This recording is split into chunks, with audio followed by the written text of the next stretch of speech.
नमस्कार, मैं अशोक विश्वकर्मा हिंदी परख में आपका स्वागत है। आज का विषय है रामधारी सिंह दिनकर का जीवन परिचय और उनकी रचनाएं। जीएसएससी हिंदी पेपर 2 से संबंधित वीडियो का लिंक डिस्क्रिप्शन में दिया हुआ है, वहां से आप देख सकते हैं। दिनकर को आग और राग का कवि कहा जाता है। उन्हें परतंत्र भारत का वास्तविक वैताली कहा जाता है। द्वारिका प्रसाद सक्सेना ने उन्हें अनल का कवि कहा है। दिनकर को अग्नि के संभव कवि महादेवी वर्मा ने कहा है। डॉक्टर बच्चन के अनुसार दिनकर आवेग के कवि हैं। नाम के अनुरूप दिनकर की रचनाओं में सूर्य की प्रखरता है, तेज है, ओज है और क्रांति का स्वर है। एक वानगी है उनकी कविता की, सिंहासन खाली करो की जनता आती है। सदियों की ठंडी बुझी राख सुगबुगा उठी, मिट्टी सोने का ताज पहन इठलाती है। दो राह समय के रथ का घर घर नाद सुनो, सिंहासन खाली करो की जनता आती है। यह कविता 26 जनवरी 1950 को लिखी गई है। रामधारी सिंह दिनकर की रेणुका और हुंकार कविता से तत्कालीन अंग्रेज सरकार ने घबरा कर उनसे स्पष्टीकरण मांगा, जब वे सब रजिस्ट्रार के पद पर थे। 4 वर्षों में 22 बार दिनकर का अंग्रेज सरकार ने तबादला किया। हुंकार काव्य संग्रह में अनल किरीट यानी आग के मुकुट कविता में दिनकर ने लिखा है, लेना अनल किरीट भाल पर ओ आशिक होने वाले, कालकूट पहले पी लेना सुधा बीज बोने वाले। दिनकर ने मैथिली शरण गुप्त की तुलना में स्वयं को डिप्टी राष्ट्र कवि माना है। स्वतंत्र भारत के पहले राष्ट्र कवि मैथिली शरण गुप्त हुए और दिनकर अपने को द्वयम दर्जे का राष्ट्र कवि मानते थे।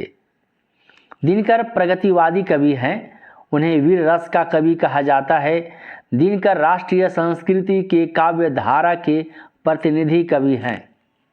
इसके बाद जानते हैं दिनकर का जीवन परिचय।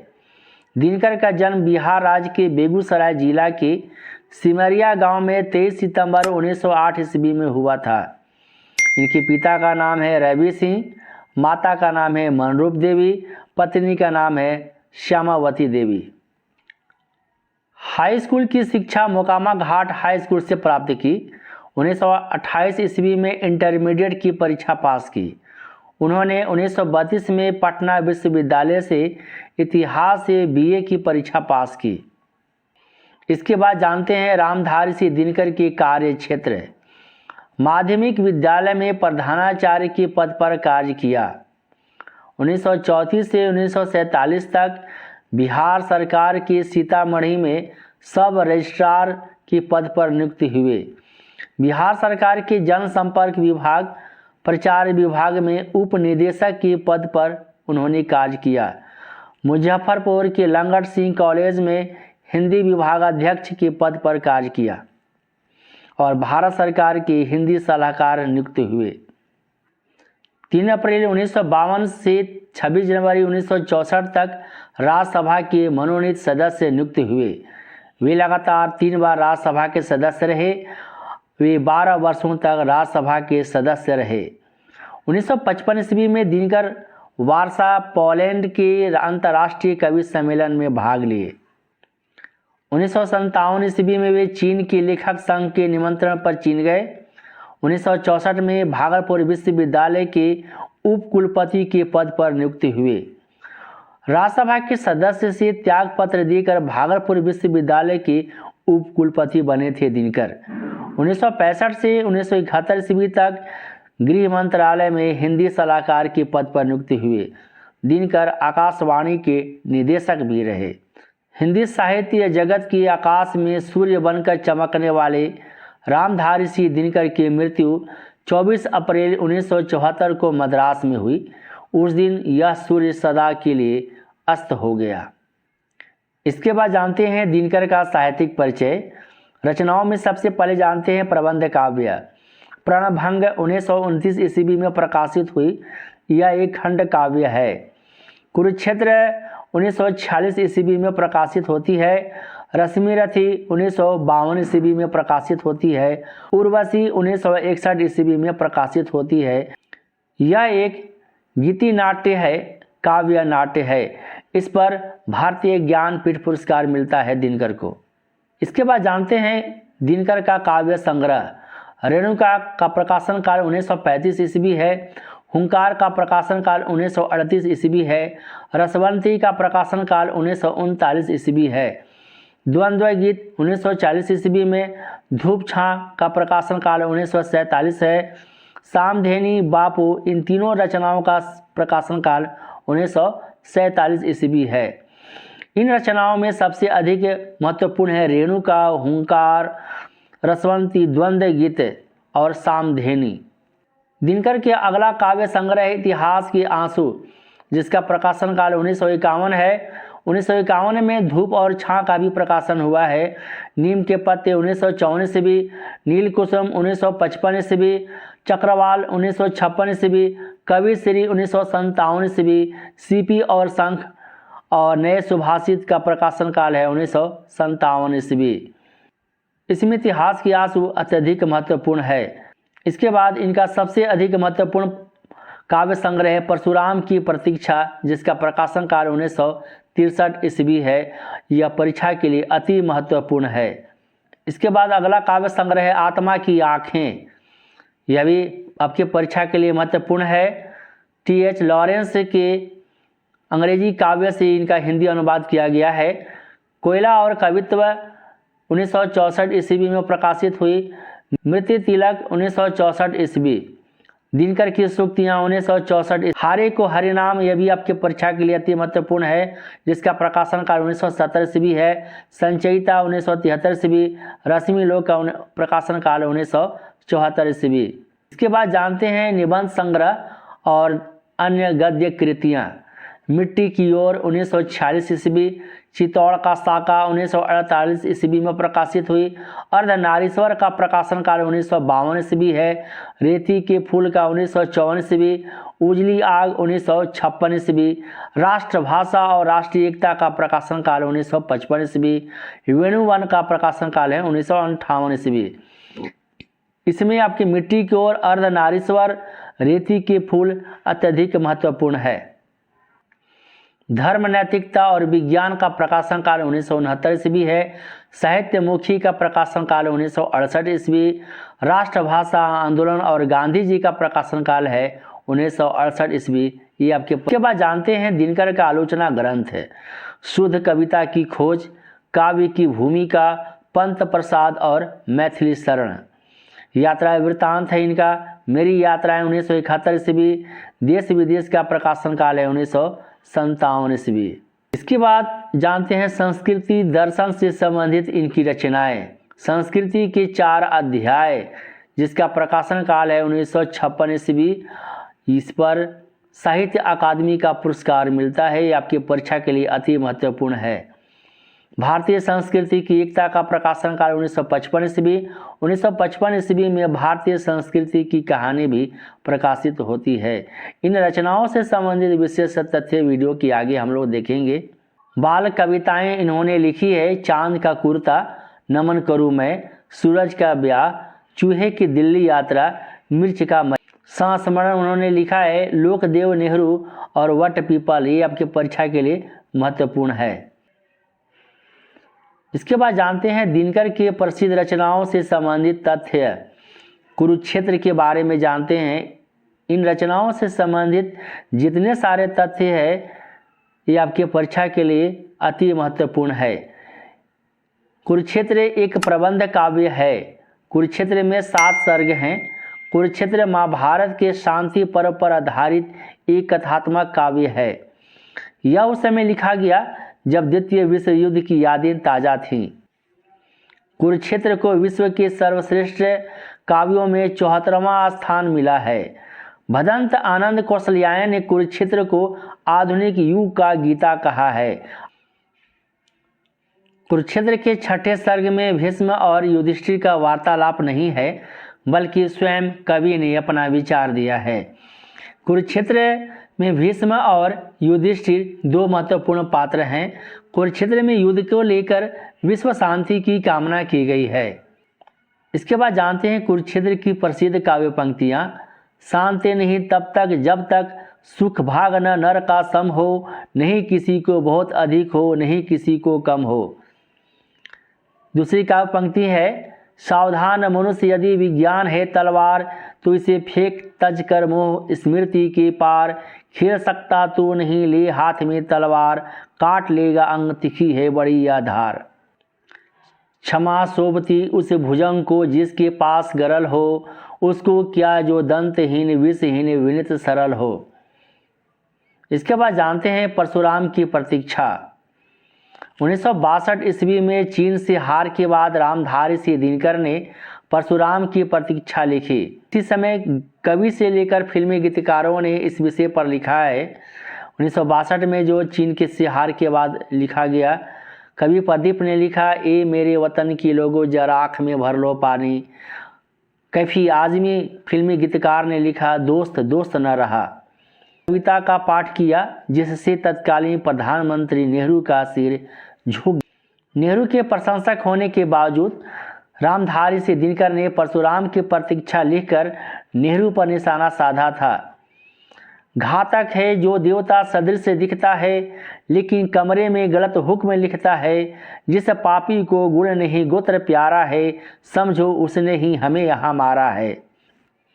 जो सत्य जानकर भी न सत्य कहता है, या किसी लोभ की विवश मुख रहता है। अगले काव्य पंक्ति में दिनकर ने सैनिकों और भारतीयों के पौरुष को जागृत करने का आह्वान किया है। वैराग्य छोड़ बाहों की विवाह संभालो, चट्टानों की छाती से दूध निकालो, है रुकी जहाँ भी धार से लाएं तोड़ो, पीयूष चंद्रमाओं को पकड़ निचोड़ो। इसके बाद जानते हैं रश्मि रथी। इस खंड काव्य में 7 सर्ग हैं। रश्मि रथी का नायक कर्ण है। इस काव्य में कर्ण को रश्मि रथी कहा गया है। इसमें कर्ण के चरित्र का बखान किया गया है। इसके बाद जानते हैं रश्मि रथी की प्रसिद्ध काव्य पंक्तियाँ है कि कृष्ण पांडवों के दूत बनकर कौरवों के पास जाते हैं और कहते हैं, दो न्याय अगर तो आधा दो, पर इसमें भी यदि बाधा हो तो दे दो केवल 5 ग्राम, रख लो अपने धरती तमाम, हम वही खुशी से खाएंगे, परिजन पर असी न उठाएंगे। जब नाश मनुष्य पर छाता है, पहले विवेक मर जाता है। रश्मि रथी का अगला काव्य पंक्ति है, याचना नहीं अब रण होगा, जीवन जय या कि मरण होगा। इसके बाद अगला काव्य संग्रह है उर्वशी। उर्वशी एक काव्य नाटक है, गीति नाट्य है। यह 5 अंकों में है। उर्वशी पर भारतीय ज्ञानपीठ पुरस्कार मिला। यह प्रेम, सौंदर्य और श्रृंगार का काव्य है। उर्वशी काम अध्यात्म के दर्शन पर रची गई है। इस काव्य में दिनकर ने उर्वशी और पुरूरवा की प्राचीन कहानी को एक नए रूप में चित्रित किया है। इस कृति में पुरूरवा और उर्वशी दोनों अलग अलग तरह की प्यास को लेकर आए हैं। पुरूरवा धरती पुत्र है और उर्वशी देवलोक से उतरी हुई अप्सरा है। दिनकर उर्वशी के संबंध में कहा है, इंद्रियों के मार्ग से अतीन्द्रिय धरातल का स्पर्श ही प्रेम की आध्यात्मिक महिमा है। उर्वशी की प्रसिद्ध काव्य पंक्तियां हैं, मर्त्य मानव की विजय का तुर्य हूँ मैं, उर्वशी अपने समय का सूर्य हूँ मैं, अंधतम के भाल पर पावक जलाता हूँ, बादलों के शीश पर संयंदन चलाता हूँ। यह पुरूरवा का कथन है जो उर्वशी से कहता है। जानते हैं संस्कृति के 4 अध्याय। संस्कृति के 4 अध्याय में भारतवर्ष के संपूर्ण इतिहास को 4 खंडों में बांटकर लिखने का अद्वितीय प्रयास है। इस पुस्तक की प्रस्तावना पंडित जवाहरलाल नेहरू द्वारा लिखा गया है। 4 खंडों में 4 भागों में यह पुस्तक है। पहली क्रांति तब हुई, यानी पहला खंड है, पहला भाग है, जब आर्य भारतवर्ष में आए अथवा जब भारतवर्ष में उनका आर्येतर जातियों से संपर्क हुआ। आर्यों ने आर्येतर जातियों से मिलकर जिस समाज की रचना की, वही आर्यों अथवा हिंदुओं का बुनियादी संस्कृति बनी। यानी पहला खंड में आर्य और आर्येतर जातियों के संपर्क की कहानी है। इसके बाद दूसरी क्रांति यानी दूसरा खंड में जब महावीर और गौतम बुद्ध ने इस स्थापित धर्म या संस्कृति के विरुद्ध विद्रोह किया, तब उपनिषदों की चिंता की धारा खींचकर वे अपने मनोवांछित दिशा की ओर ले गए। यानी महावीर और गौतम बुद्ध के प्रभाव का वर्णन किया गया है। तीसरी क्रांति यानी तीसरा खंड में उस समय हुई जब इस्लाम विजेताओं के धर्म के रूप में भारत पहुंचा और देश में हिंदुत्व के साथ उसका संपर्क हुआ। चौथी क्रांति यानी चौथा खंड में हमारे समय उस समय हुई जब भारत में यूरोप का आगमन हुआ। उनके संपर्क में आकर हिंदुत्व और इस्लाम दोनों ने नव जीवन का शुरुआत किया। यह भारतीय संस्कृति का सर्वेक्षण है जिसके लिए दिनकर जी 1959 ईस्वी में साहित्य अकादमी पुरस्कार से सम्मानित किया गया। इसके बाद जानते हैं दिनकर को मिले पुरस्कार और सम्मान। साहित्य अकादमी का पुरस्कार मिलता है 1959 ईस्वी में संस्कृति के 4 अध्याय पर। पद्म भूषण मिलता है 1959 ईस्वी में। भारतीय ज्ञानपीठ पुरस्कार मिलता है 1972 ईस्वी में उर्वशी की रचना पर। काशी नागरे प्रचारणी सभा पुरस्कार मिलता है कुरुक्षेत्र पर। साहित्य चूड़ामणि राजस्थान विद्यापीठ द्वारा प्रदान किया गया। डिलिट मानद उपाधि भागलपुर विश्वविद्यालय द्वारा प्रदान किया गया। इसके बाद जानते हैं दिनकर संबंधी महत्वपूर्ण तथ्य। दिनकर छायावादोत्तर काल के कवि हैं। मैथिली शरण गुप्त के बाद दिनकर को ही राष्ट्र कवि कहकर पुकारा गया। दिनकर इकबाल, रविंद्रनाथ टैगोर और पाश्चात्य कवि मिल्टन से ज़्यादा प्रभावित थे। भारत सरकार ने दिनकर की स्मृति में 1999 ईस्वी में डाक टिकट जारी किया है। दिनकर की पहली कविता छात्र सहोदर नामक पत्रिका में प्रकाशित होती है। यह पत्रिका का नाम है। द्वंद्व गीत और रसवंती में छायावादी प्रसिद्ध इतिहासकार डॉक्टर काशी प्रसाद जायसवाल ने दिनकर को पुत्र की तरह प्यार करते थे। इन्होंने इनके कवि बनने की शुरुआती दौर में हर तरीके से मदद की। दिनकर के व्यक्तित्व को देखकर सूर्यकांत त्रिपाठी निराला इन्हें ईरानी कहा करते थे। दिनकर की रुबाइयों का संग्रह द्वंद्व गीत में है। रसवंती में श्रृंगारिक छंद है। कलिंग विजय सामधेनी काव्य संग्रह में संकलित है। बारदोली सत्याग्रह पर दिनकर ने 10 कविताएं लिखी और उसे एक पुस्तक का रूप दिया जिसका नाम है बारदोली विजय संदेश। यह उनका पहला लघु गीत संग्रह है। ब्रिटिश सरकार की नज़रों से बचने के लिए उन्होंने अमिताभ नाम से कविताएं लिखी। शुक्ल ने दिनकर की पहली प्रबंध रचना प्रणभंग को माना है। प्रणभंग दिनकर के विद्यार्थी काल की कविता है। दिनकर ने टी.एच. लॉरेंस की कविताओं का अनुवाद आत्मा की आँखें नाम से किया है। दिनकर के रेणुका और हुंकार को लेकर तत्कालीन अंग्रेज सरकार ने उनसे स्पष्टीकरण मांगा था। 4 वर्षों में 22 बार उनका तबादला किया गया। दिनकर का पहला काव्य संग्रह रेणुका है। हुंकार दिनकर की पहली ओजस्वी रचना है। इसके बाद जानते हैं लेखक कोट्स। दिनकर की सूक्तियाँ हैं। साहसी मनुष्य की पहली पहचान यह है कि वह इस बात की चिंता नहीं करता कि तमाशा देखने वाले लोग उसके बारे में क्या सोच रहे हैं। दिनकर की अगली सूक्ति है, रोटी के बाद मनुष्य की सबसे बड़ी कीमती चीज उसकी संस्कृति होती है। दिनकर की अगली सूक्ति है, दूसरों की निंदा करने से आप अपनी उन्नति को प्राप्त नहीं कर सकते। आपकी उन्नति तो तभी होगी जब आप अपने आप को सहनशील और अपने अवगुणों को दूर करेंगे। दिनकर की अगली सूक्ति है, कविता तो कवि की आत्मा का आलोक है। इसके बाद जानते हैं अन्य लेखकों के कथन जो दिनकर के बारे में है। हरिवंश राय बच्चन ने लिखा, दिनकर जी को एक नहीं बल्कि गद्य, पद्य, भाषा और हिंदी सेवा के लिए अलग अलग 4 ज्ञानपीठ पुरस्कार दिए जाने चाहिए। राम वृक्ष बेनीपुरी ने दिनकर के बारे में लिखा, दिनकर अपने देश में क्रांतिकारी आंदोलन को आवाज़ दे रहे थे। नामवर सिंह ने लिखा, वे सचमुच अपने युग के सूर्य थे। डॉक्टर बच्चन सिंह ने लिखा, दिनकर अधैर्य के कवि हैं। इसके बाद जानते हैं दिनकर की प्रसिद्ध कविताएं।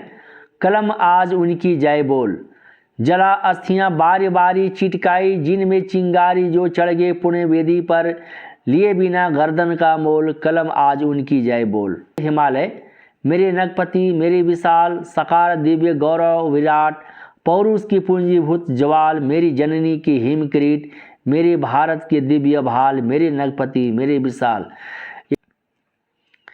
एक और तो पूंजीपति अपने कुत्तों की देखरेख पर पानी की तरह पैसा बहा रहे हैं, तो दूसरी ओर गरीब को बुनियादी सुविधाएं भी उपलब्ध नहीं है। विषमता का यह चित्रण रामधारी सिंह दिनकर ने इस काव्य पंक्ति में किया है। श्वानों को मिलता दूध वस्त्र, भूखे बच्चे अकुलाते हैं, माँ की छाती से चिपक ठिठुर जाड़े की रात बिताते हैं। तो इन काव्य पंक्तियों से परीक्षा में प्रश्न पूछे जाते हैं।